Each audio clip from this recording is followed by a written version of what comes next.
Radio Cardiff. 98.7 FM. I am joined by Mr. Ranking Roger himself, the main man. Hello, Roger. Hello, pleasure to be on your show. Thanks for having me there. No problem at all, no problem at all. Of course, we got you on to talk about the Beat Christmas tour that'll be happening in December. But before we get to that, let's talk about the origin of the band. The Beat, of course, emerged as part of the two-tone explosion in Britain back in the late 70s. Why do you think ska became particularly relevant at that time for the people of Britain?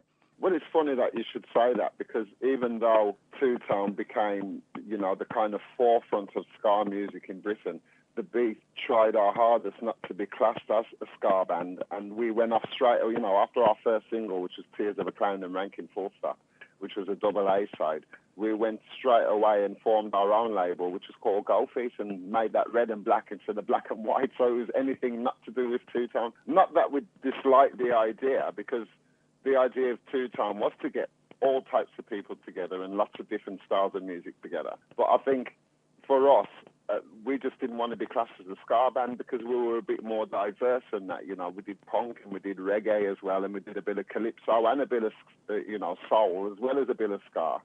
So we were more diverse than the other bands were, I think. And do you think that diversity was what drew the band together back in the late 70s? I don't know if it was that. I mean, a lot of bands were kind of doing that kind of thing at the same time. They were merging music, but it was mostly punk and reggae that was being merged together. Because we noticed as soon as bands like the Beat and the Specials started going around, everybody wanted to be a ska band, and I think that brought a lot of people together. So it kind of did its message. But beat music is all about bringing people together anyway. So we kind of fitted into their slot, but we just didn't want to be completely against the grain. Yeah, if you like, but still respecting it, and because the Specials really did help the Beat. I mean, between the Specials and John Peel, that's how we got our first hit. It's amazing how all that come together, and out the blue as well. We sent the Specials a demo tape just by chance, and they heard it and started going, ooh, straight away, but we'll try you out. We'll have you on tour with the Selector.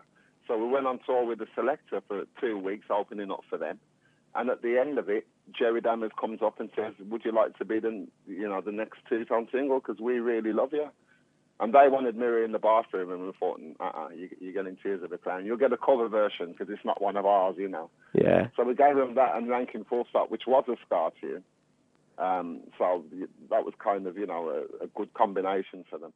Was that great working relationship with the other bands of that time, was that a continuing thing through that period? Because there was so much great music going around there. Because, you mentioned the Specials, you also had Bad Manners, Madness. Yeah. Was there this really good working relationship between everybody? Well, I think, every band's different. And in some bands, you get people who are approachable, and then you get people who are not approachable. You got people who are down to earth, and then you get people who are really boastful, if you like. That's the easier way of putting it. And, stick their noses up at people and that. All my favourite bands who I ever toured with or worked with were not like that at all. They were all approachable, from the Police to the Clash to the Specials, to all of them, to the Talking Heads, the Bangles, REM. They've all been approachable people where if you saw them on the street and you went, hello Sting, or hello Michael, or, even hello Ranking, you get a hello back, and you could start a casual conversation, and you'd be surprised how down to earth these pop stars are. People like Mick Jagger and Paul McCartney are so down to earth and so human.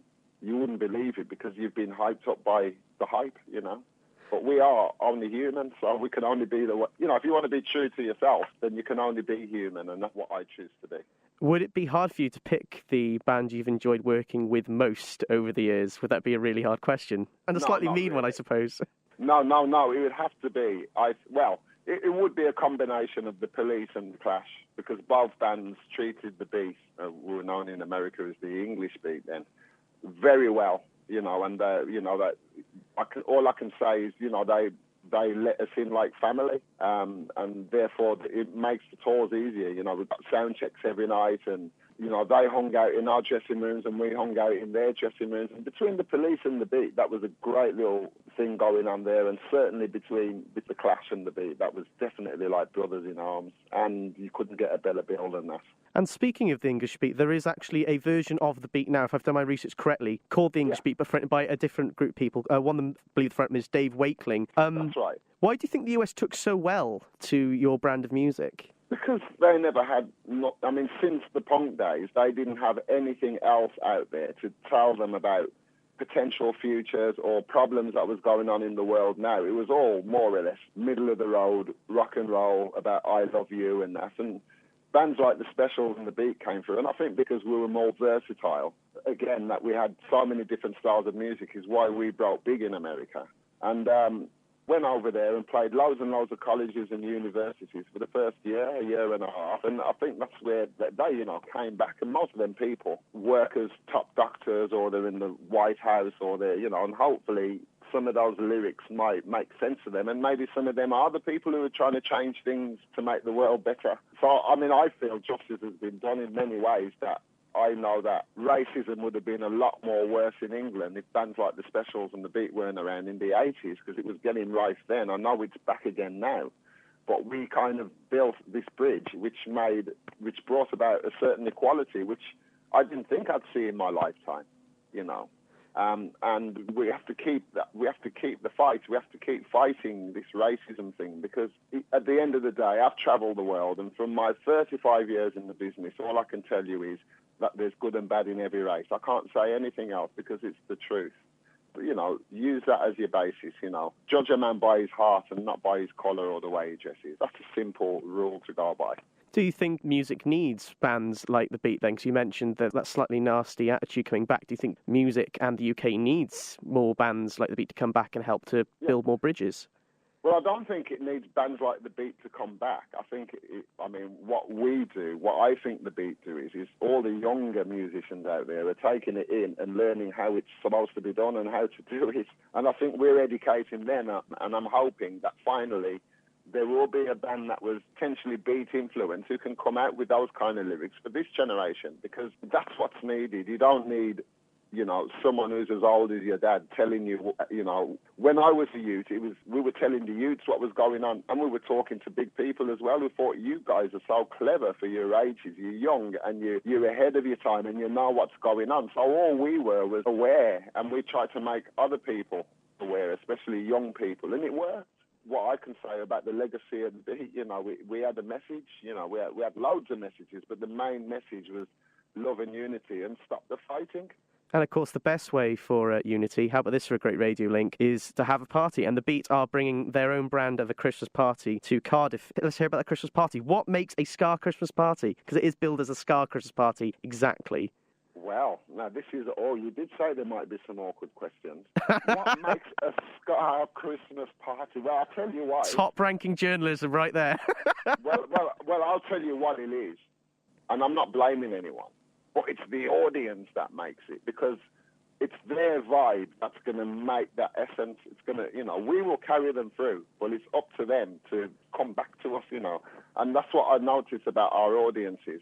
It's that everywhere we go, they're different. Every gig is different. We could do this, not that we do, because I call out, we don't have a set list, but we could do the same set every night, and we would play it different, and it would sound different to the audience, because we go on the vibe of the audience, and it's all about the vibes, and it's something that humanity has not spent enough time looking at, is this thing called vibes, because when you come to a Beat show, you definitely feel the vibes, and we feel it back off the audience, and that is what makes the crescendo at the end, where we don't want to go and they don't want us to leave.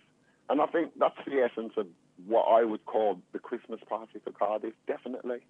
Are we going to get any ska Christmas carols, possibly?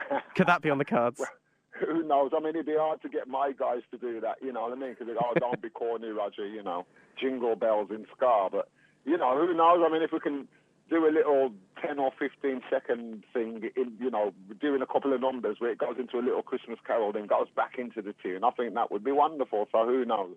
Absolutely fantastic. So, Rankin Roger, thank you so much for coming on today. It's been an absolute honour, and we look forward to seeing you in Cardiff. Brilliant. I look forward to it too. Thank you so much. To it too. Radio Cardiff 98.7 FM.